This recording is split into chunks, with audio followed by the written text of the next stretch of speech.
Hello guys, good morning, सुप्रभात। सभी का स्वागत है आज के सेशन में।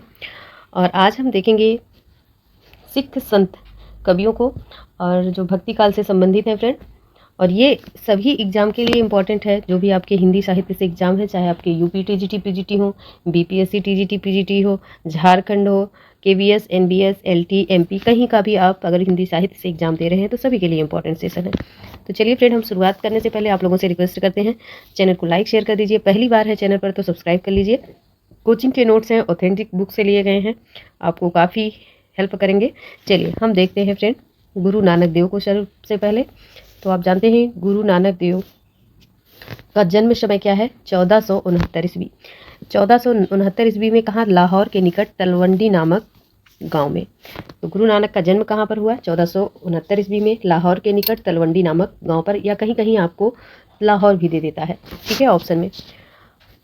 इसे अब ननकाना साहब के नाम से जाना जाता है। मतलब तलवंडी गांव को अब किस नाम से जाना जाता है? तो ननकाना साहब के नाम से जाना जाता है। इनका जन्म कार्तिक मास के पूर्णिमा के दिन हुआ था। मृत्यु 1538 ईस्वी के आसपास माना जाता है। माता का नाम तृप्ता। ये यूपी टीजीटी में बना हुआ प्रश्न है 2021 में, ठीक है। तो माता का नाम क्या था? तृप्ता। पिता का नाम कालूचंद, पत्नी का नाम सुलक्षणी, पुत्र का नाम श्रीचंद और लक्ष्मीचंद, जिसमें श्रीचंद उदासी संप्रदाय के प्रवर्तक माने गए हैं, ठीक है। अब यहाँ पे लिखा भी है, देखिए, श्रीचंद ने ही उदासी संप्रदाय को आगे बढ़ाया या आगे चलकर इसकी स्थापना की। गुरु नानक देव बाबर के समकालीन थे। वेरी वेरी मोस्ट इंपॉर्टेंट, यहाँ से प्रश्न बन सकता है, गुरु नानक देव किसके समकालीन थे? तो गुरु नानक देव बाबर के समकालीन थे। बाल्यावस्था में इन्हें संस्कृत, फारसी और हिंदी की शिक्षा मिली है, ठीक है। इन्हें संस्कृत, फारसी, हिंदी की शिक्षा मिली, किंतु यह शिक्षा अपूर्ण थी। गुरु नानक देव ने सिख संप्रदाय की स्थापना की। तो आइए एक बार रिवाइज करते हैं। जन्म कब हुआ? 1469 में, लाहौर के तलवंडी नामक गांव में, जिसे अब ननकाना साहब के नाम से जाना जाता है। जन्म किस दिन हुआ? तो कार्तिक मास के पूर्णिमा के दिन हुआ। मृत्यु कब हुई? 1538 ईस्वी में। माता का नाम क्या है? तृप्ता। पिता का नाम कालूचंद, पत्नी का नाम सुलक्षणी, पुत्र का नाम श्रीचंद और लक्ष्मीचंद। श्रीचंद ने ही आगे चलकर उदासी संप्रदाय की स्थापना की। गुरु नानक देव बाबर के समकालीन थे। बाल्यावस्था में ही इन्हें संस्कृत, फारसी और पंजाबी की शिक्षा मिली थी, लेकिन ये शिक्षा अपूर्ण थी। गुरु नानक देव ने आगे चलकर सिख संप्रदाय की स्थापना की। तो आइए जानते हैं फ्रेंड, तो प्रमुख रूप से इनकी भाषा क्या थी? भाषा इनकी पंजाबी, किंतु ब्रज भाषा के शब्द भी मिल जाते हैं। अलंकार की बात करें तो अनुप्रास, उपमा, श्लेष, प्रतीक, रूपक आदि है। इन्होंने छंदों का प्रयोग नहीं किया। इनके पद राग रागनियों में मिलते हैं। इनके पदों में शांत रस की प्रधानता है, फिर भी श्रृंगार और करुण रस मिल जाते हैं,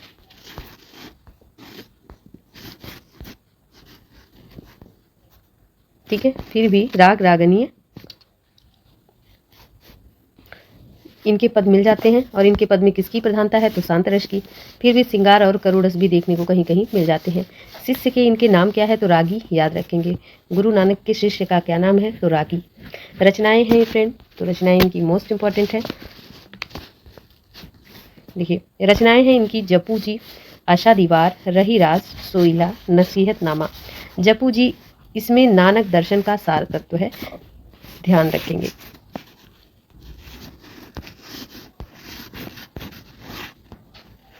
तो आइए फ्रेंड देखते हैं कि नानक बानी का संपादन किसने किया। तो नानक बानी का संपादन डॉक्टर जयराम मिश्र ने किया। नानक देव के विचार गुरु ग्रंथ साहिब के पहले महला में संग्रहित है, ठीक है। गुरु ग्रंथ साहिब को आदि ग्रंथ भी कहा जाता है। इसके बाद गुरु गोविंद सिंह ने अपने तथा अपने गुरु तेग बहादुर के विचारों को जोड़कर गुरु ग्रंथ साहिब बनाया। गुरु ग्रंथ साहिब को 10वें बादशाह का ग्रंथ कहा जाता है। Very very most important. तो नानक बानी का संपादन किसने किया? डॉक्टर जयराम मिश्रा ने किया था। नानक बानी के संपादन में क्या था फ्रेंड? तो नानक के विचार थे, जो गुरु ग्रंथ साहिब के पहले महला में संकलित थे या संग्रहित हैं। अगला पॉइंट है, गुरु ग्रंथ साहिब को क्या कहा जाता है? तो गुरु ग्रंथ साहिब को आदि ग्रंथ कहा जाता है। गुरु ग्रंथ साहिब का संकलन गुरु अर्जुन देव ने किया था। इसके बाद गुरु ग्रंथ साहिब ने गुरु गोविंद सिंह ने अपने तथा अपने गुरु तेग बहादुर के विचारों को जोड़कर गुरु ग्रंथ साहिब बनाया और गुरु ग्रंथ साहिब को 10वें बादशाह का ग्रंथ कहा जाता है। आइए आप देखते हैं कि जप्पू जी की टीका किसने लिखी है फ्रेंड। तो जप्पू जी की टीका आनंद धन ने लिखी है। पंक्तियां हैं, जो नर दुख में दुख नहीं माने, सुख स्नेह और भय नहीं कंचन माटी काढ़े। और ये पंक्तियां पूछी जाती है, पंक्तियां किसकी है? तो गुरु नानक की है, गुरु नानक की है। अगला है, नहीं निंदा नहीं अस्तुति जाके, कवन लोभ मोह अभिमाना। और बच्चन सिंह के कथन भी हैं, गुरु नानक देव को छोड़कर किसी भक्त ने मुसलमान के विरुद्ध कुछ नहीं किया। ठीक है, तो ये संतों की बात हुई है, सिख संत। ठीक है, तो गुरु नानक देव को छोड़कर मुसलमानों के विरोध में कोई भी भक्त संत कोई भी सामने नहीं आया।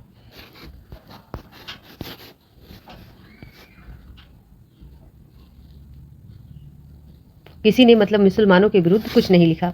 नानक देव अकेले संत थे जिन्होंने मुसलमान राजाओं के नवाबों को स्पष्ट रूप से विरोध किया। ये पहले संत हैं जो विदेशी आक्रमणकारी के विरुद्ध आवाज उठाए।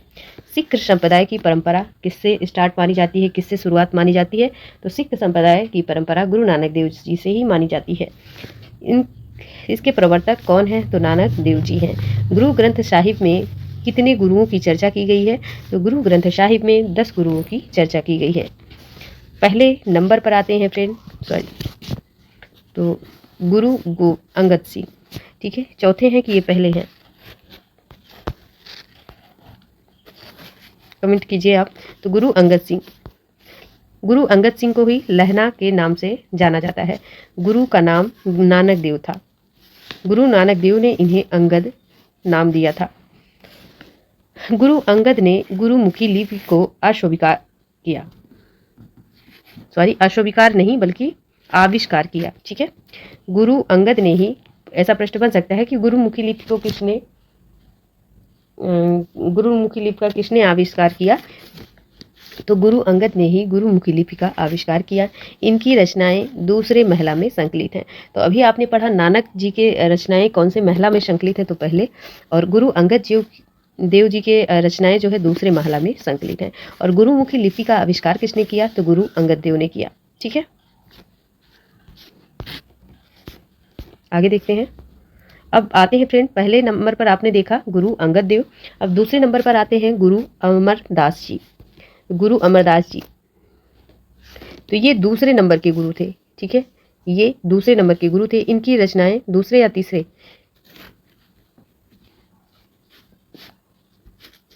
मैं आपको स्पष्ट कर दूं, पहले नंबर के तो नानक थे, है ना, पहले नंबर के तो नानक, गुरु नानक मतलब नानक का मतलब गुरु नानक।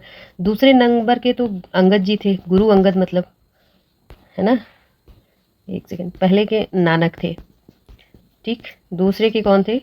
अंगद जी थे। और तीसरे नंबर पे अमरदास थे। और चौथे नंबर पर रामदास। पहले स्पष्ट हो जाए, है ना। और पांचवी नंबर पर कौन थे? गुरु अर्जुन देव। और छठे नंबर पर कौन थे? तेग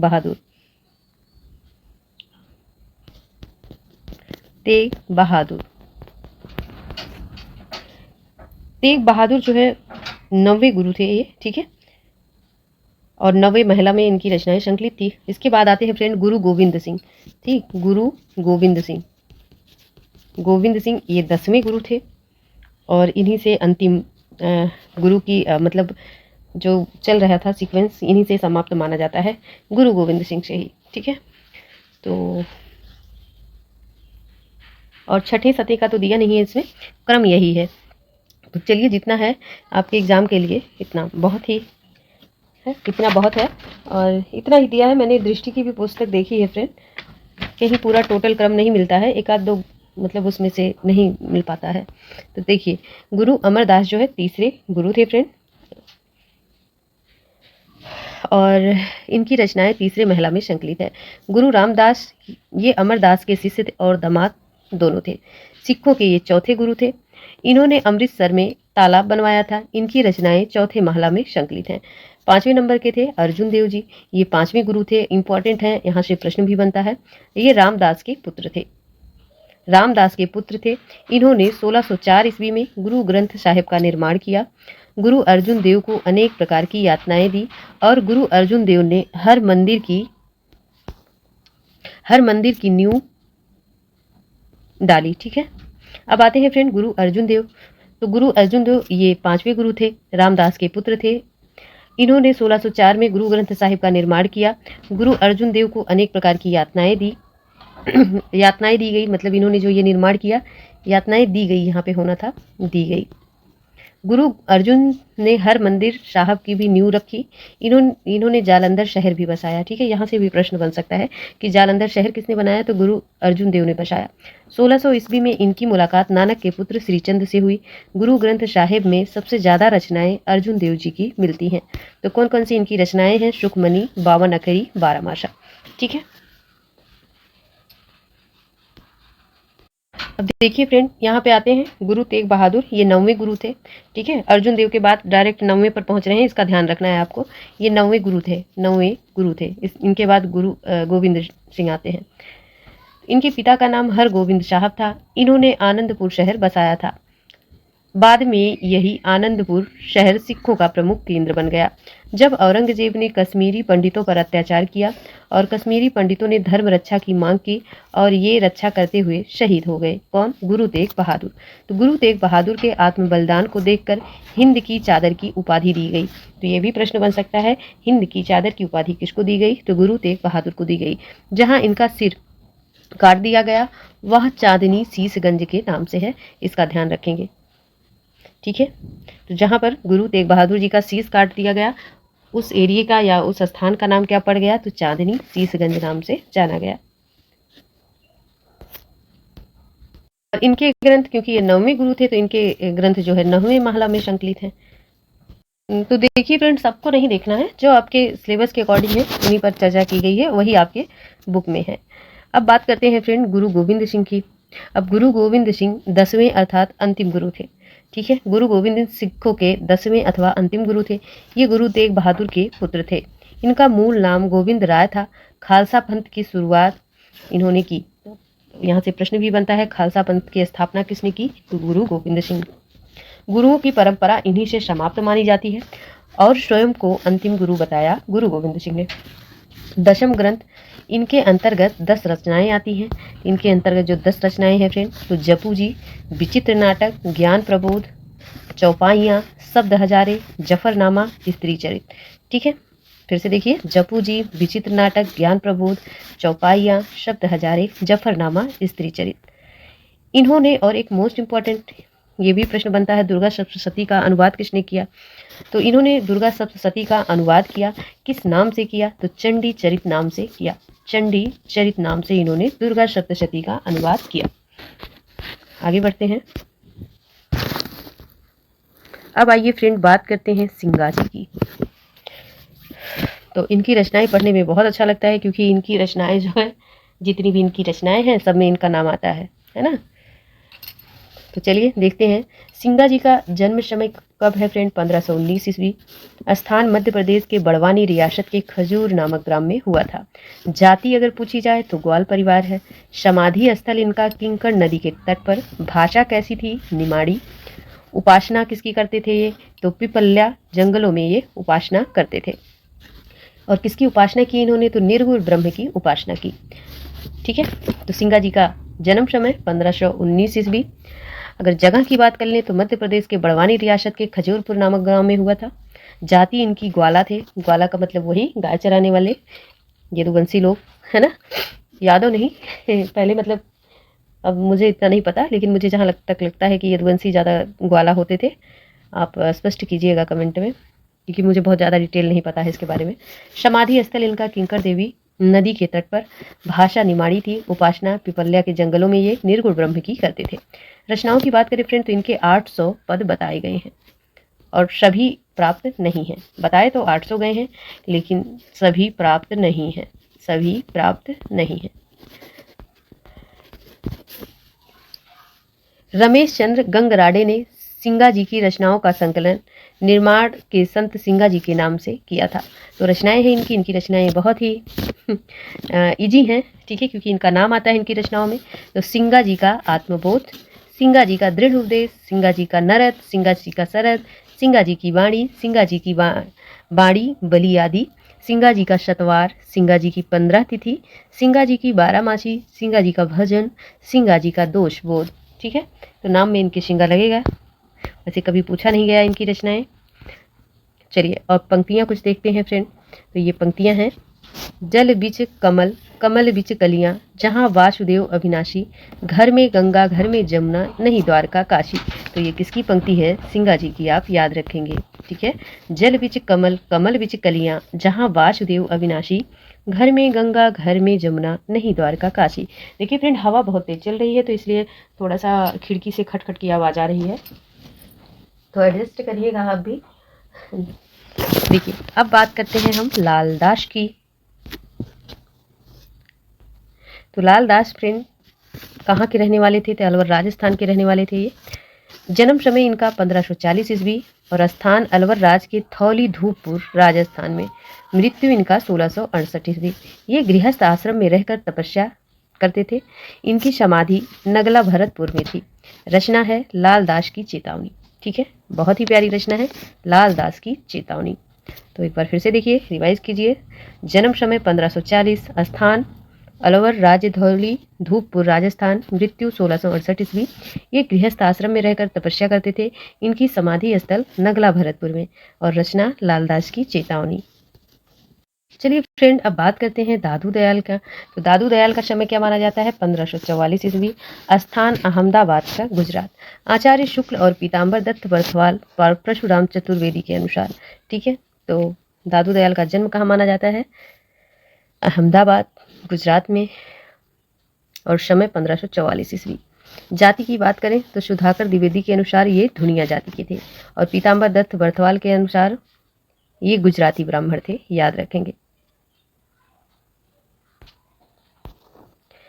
इनके शिष्य रज्जब ने इन्हें धुनिया बताया है, ये भी ध्यान रखेंगे। धर्म ग्रंथ उत्पन्नो दादू योगेंद्र महामुनि, ये पंक्ति है। सर्वसम्मति से इन्हें धुनिया जाति का माना जाता है। इनका जन्म मुस्लिम परिवार में हुआ था। ठीक है, तो ये चीज़ स्पष्ट हो गई।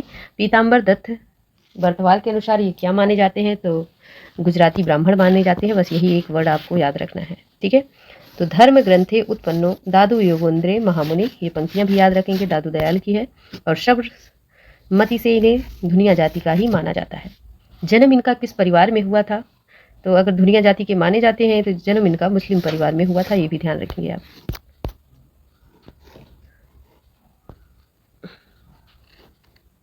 अब देखिए, इनके गुरु थे फ्रेंड सुधाकर द्विवेदी। तो गुरु सुधाकर द्विवेदी के अनुसार, एक सेकेंड, इसे कबीर दास पे हम आ गए क्या? कबीर के पुत्र कमाल है।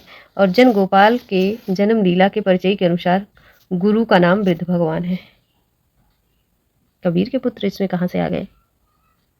तो इनके दो पुत्र थे, गरीब दास और मिस्कीन दास। किसके? तो ये दादू दयाल के दो पुत्र थे फ्रेंड, गरीब दास और मिस्कीन दास। गुरु एक सेकंड मैं थोड़ा स्पष्ट कर लूँ। बिल्कुल सही है फ्रेंड, इनके दो पुत्र थे, गरीब दास और मिस्कीन दास। ठीक है, जिसमें रज्जब और सुंदर दास प्रमुख थे, जबकि अन्य शिष्यों में पराग दास थे, जन गोपाल, जगजीवन दास, संत दास और जगन्नाथ दास। तो बहुत सारे इनके शिष्य थे फ्रेंड, है ना। और इनकी जन्म पर्ची के अनुसार जो है इनके गुरु कौन थे? ये जन्म लीला या जन्म पर्ची के अनुसार या जन गोपाल के अनुसार, तो ये इनके गुरु वृद्ध भगवान थे। पूछा जाता है वृद्ध भगवान किसके गुरु थे? तो दादू दयाल के गुरु थे, दादू दयाल के गुरु थे।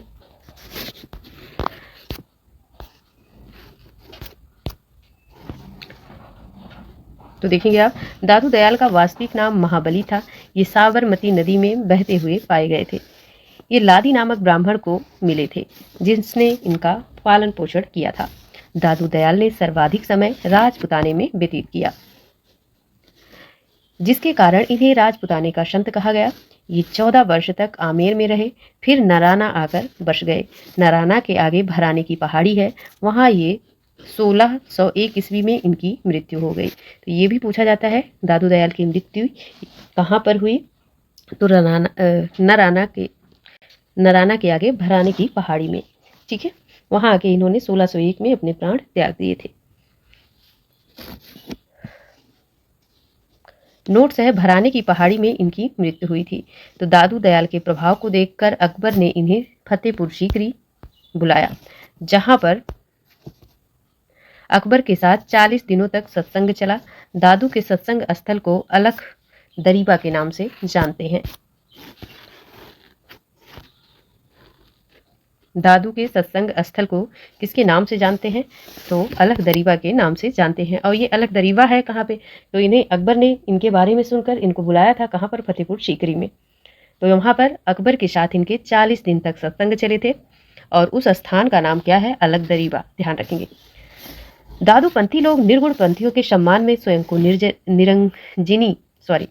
दादूपंथियों के समान स्वयं को निरंजन या निराकार की उपासना करते थे। दादू दयाल ने कौन सा पंथ चलाया था, तो दादू पंथ। तो दादू दयाल का पंथ कौन सा था, दादू पंथ। आप जैसे भी याद रखें, परम ब्रह्म संप्रदाय की इन्होंने स्थापना की थी। भाषा कैसी थी दादू दयाल की, तो पश्चिमी हिंदी, जिसमें राजस्थानी का मेल पाया जाता है। कुछ पद राजस्थानी और पंजाबी के भी थे। रचनाएं हैं, दादू के शिष्य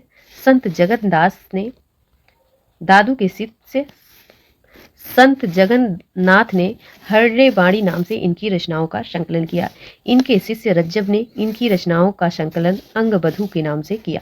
ठीक है, तो रज्जब ने किस नाम से किया, अंगबधू नाम से। और संत जगन्नाथ ने किस नाम से किया, तो हरडे बाणी के नाम से। ये दोनों बहुत ही मोस्ट इंपॉर्टेंट लाइन है। ठीक है, क्योंकि यहाँ पर कंफ्यूजन रहता है कि कौन सा दादू ने किया और कौन से रज्जब ने किया।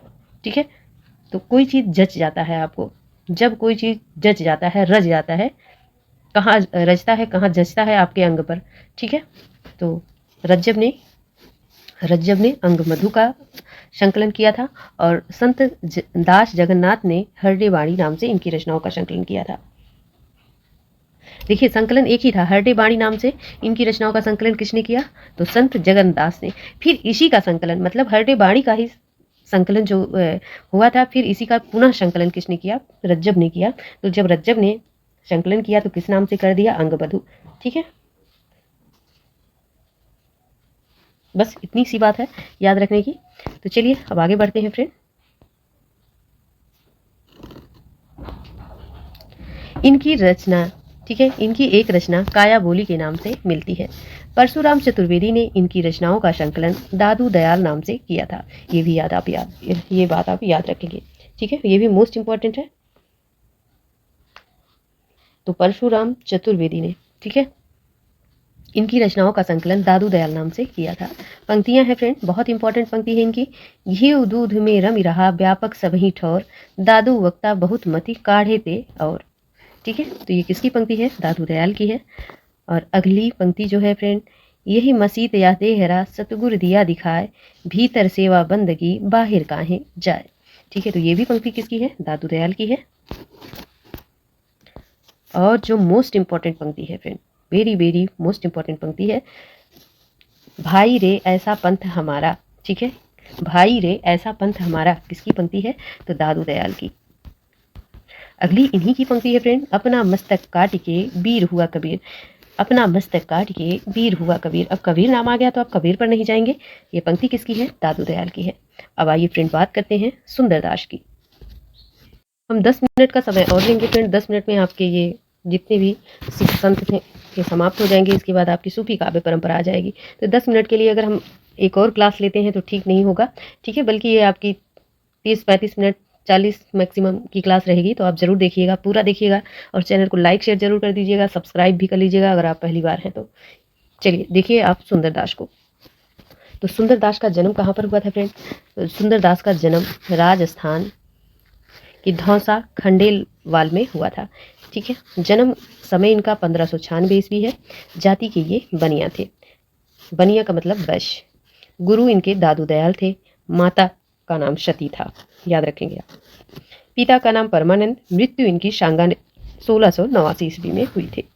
शिष्य इनके कौन थे? तो टिकैत राय, श्यामदास, दामोदर दास, निर्मल दास, नारायण दास। ठीक है, तो अलग से देख लेंगे लाइन। इतना आप पहले देखिए। जन्म 1596 ईस्वी।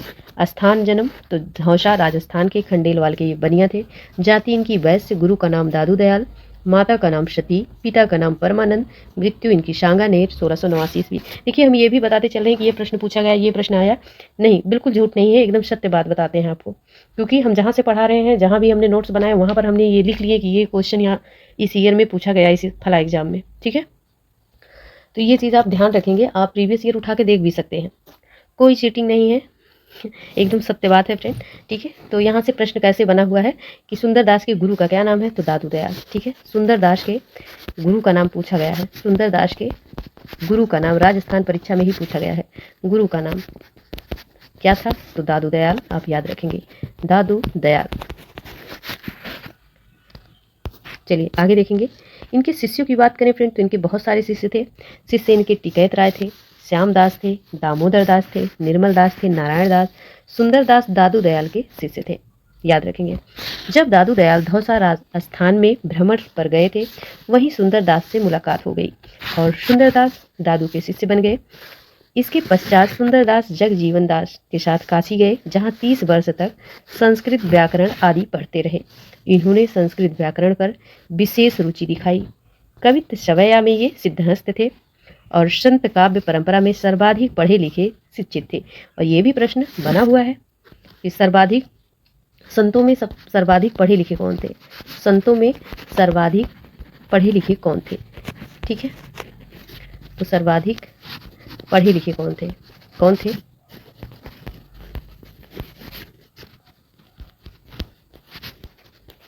तो फ्रेंड सुंदर दास थे। सुंदर दास थे। देखिए, थोड़ा मोबाइल की स्क्रीन छोटी होती है, थोड़ा इसलिए लिखने में थोड़ा प्रॉब्लम होती है, तो याद रखेंगे आप। तो सर्वाधिक पढ़े लिखे या सुशिक्षित कौन थे? तो सुंदर दास थे। ये श्रृंगार रस के विरोधी थे। ये भी प्रश्न बना हुआ है, इंपॉर्टेंट लाइन है। देखिए यहाँ पे टिक भी है। स्त्री चर्चा से ये सदैव दूर रहते थे। ये बाल ब्रह्मचर्य थे। इन्होंने केशवदास की रसिक प्रिया और नंददास की रसमंजरी, केशवदास की रसप्रिया, नंददास की रसमंजरी और सुंदर कविराय की सुंदर सिंगार आदि रचनाओं की निंदा की है। रसिक प्रिया, रसप्रिया, रसमंजरी, सिंगरा रही जान, चतुराई कर बहु विधि, विषय बनाई आन। तो ये सुंदर दास की लाइन है फ्रेंड, पंक्ति है, याद रखेंगे आप। ये किसकी पंक्ति है? तो सुंदर दास की। ठीक है, फिर से देखिए आप। रसिक प्रिया, रसमंजरी, रसिक प्रिया, रसिक प्रिया, देखिए यहाँ पे 2 बार लिख दिए हैं। देखिए, रसिक प्रिया, रसमंजरी, सिंगार ही जान, चतुराई कर बहुत विधि, विषय बनाई आन। सुंदरदास ने 12 ग्रंथों की रचना की है। ज्ञान समुद्र, सुंदर विलास महत्वपूर्ण है। ठीक है, तो 12 ग्रंथों की इन्होंने रचना की, जिनमें से इनकी प्रमुख रचना या महत्वपूर्ण रचना कौन सी है? तो ज्ञान समुद्र और सुंदर विलास। भाषा कैसी है फ्रेंड इनकी? तो भाषा इनकी ब्रज है। भाषा तो इनकी संस्कृत रही है, लेकिन इन्होंने ब्रज भाषा को भी सीखा था। ठीक है, भाषा इनकी ब्रज भी रही है। तो पुरोहित हरिनारायण शर्मा सुंदर ग्रंथावली का संपादन 2 भागों में किया है। तो सुंदर ग्रंथावली भी किसकी रचना रही है? ये सुंदरदास की है।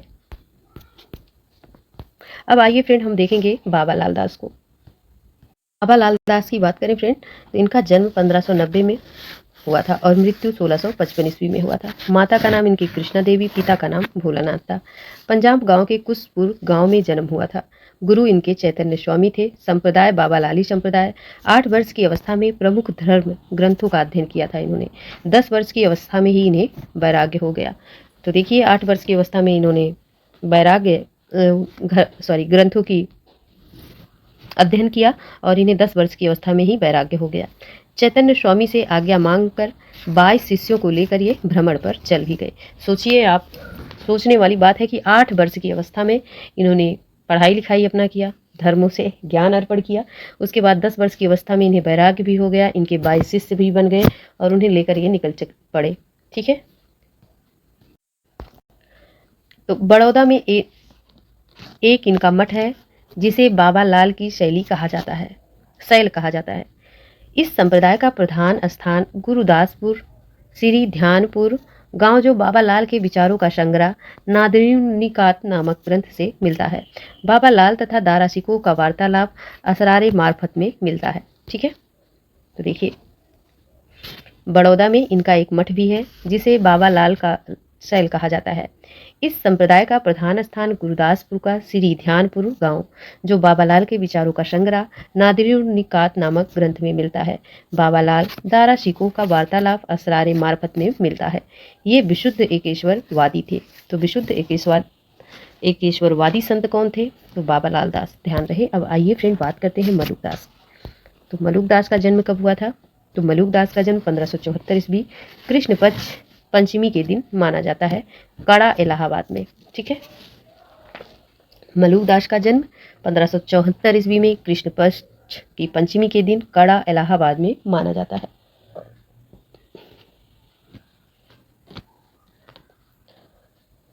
मृत्यु 1682 ईस्वी। पिता इनके सुंदर लाल खत्री, गुरु मुरारी स्वामी, ये औरंगजेब के समकालीन थे। बहुत इंपॉर्टेंट। ठीक है, तो मलुकदास किसके समकालीन थे? औरंगजेब के समकालीन थे। और इनके शिष्य कौन थे फ्रेंड? तो दयाल दास। ठीक है, इनके शिष्य कौन थे फ्रेंड? तो दयाल दास। शायद आपको दिख ना रहा हो, शिष्य दयाल दास। दयाल दास।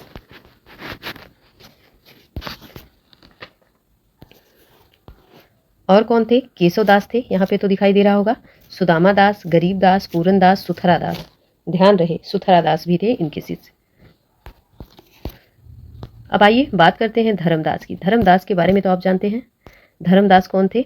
ये कबीर के शिष्य थे, कबीर की गद्दी को संभालने वाले थे। तो देखिए धर्मदास का जन्म,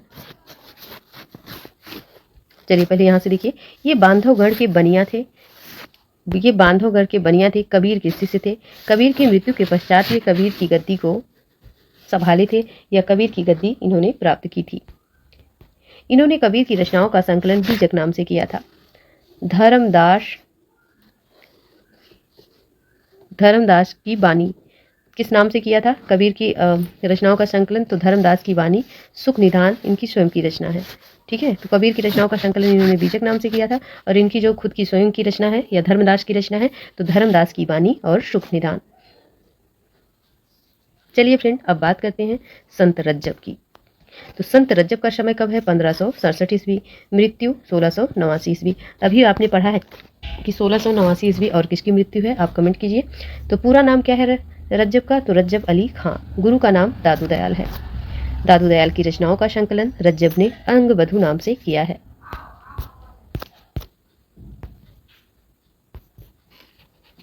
और रज्जब की एक जो मोस्ट इंपॉर्टेंट रचना है सबंगी। इन्होंने सबंगी में 80 रचनाओं के साथ साथ अन्य संत कवियों की रचनाओं का संकलन किया है। इनकी रचनाएं रज्जब शीर्षक से मिलती हैं। आइए अब बात करते हैं बाबरी साहिबा, जो एक महिला संत थी भक्ति काल की। प्रश्न यहीं से गलत करते हैं आप कि एक महिला जो थी निर्गुण संत में थी, तो अंडाल जिनका नाम था, है ना, तो आप उनको भी देख लेते हैं। लेकिन ये बाबरी साहिबा की बात है, ये बाबरी पंथ से थी। ठीक है, तो देखेंगे आप बाबरी साहिबा का समय ज्ञात नहीं, लेकिन मृत्यु इनकी 1605 ईस्वी। ये अकबर के समकालीन थी।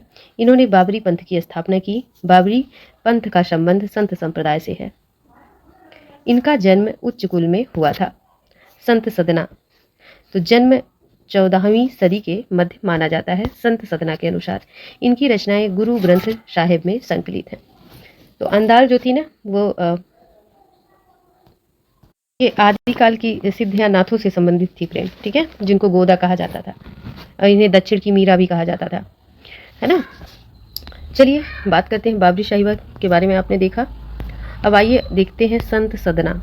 संत सदना का जन्म कब हुआ था? 14वीं सदी के मध्य माना जाता है। इनकी रचनाएं गुरु ग्रंथ साहिब में संकलित है। सदना की अगर जाति की बात करें फ्रेंड, तो इनकी जाति कसाई जाति की मानी जाती है। कसाई, सदना कसाई के नाम से जाने जाते हैं। अब बात करते हैं संत बेनी। इनका जन्म समय 15वीं शताब्दी। 3 पद गुरु ग्रंथ साहिब में संकलित है। संत पीपा की बात करें तो 15वीं सदी का पूर्वार्ध। जन्म राजपूत परिवार में हुआ था। इन्होंने रामानंद से दीक्षा ली थी। संत सेन की बात करें तो 1450 के लगभग के ये माने जाते हैं। ये भी जात के क्या थे? संत सेन नाई थे। गुरु इनके रामानंद थे। आदि ग्रंथ में इनके एक पद संकलित हैं। संत धन्ना की बात करें तो इनका समय 1415 ईस्वी। जाति भाट गुरु इनका आत्मानंद। 4 पद गुरु ग्रंथ साहिब में संकलित हैं। तो ये थोड़ा सा संत काव्य की परंपरा की विशेषताएं हैं फ्रेंड। अगर आपको लाइट दिख रहा हो तो हम आपको टेलीग्राम पर तो भेजते ही हैं, आप वहाँ से देखिएगा। थोड़ा सा है तो इसको आप देख लीजिए। पहला पॉइंट है निर्गुण ब्रह्म के प्रति आस्था। गुरु की महिमा का वर्णन है।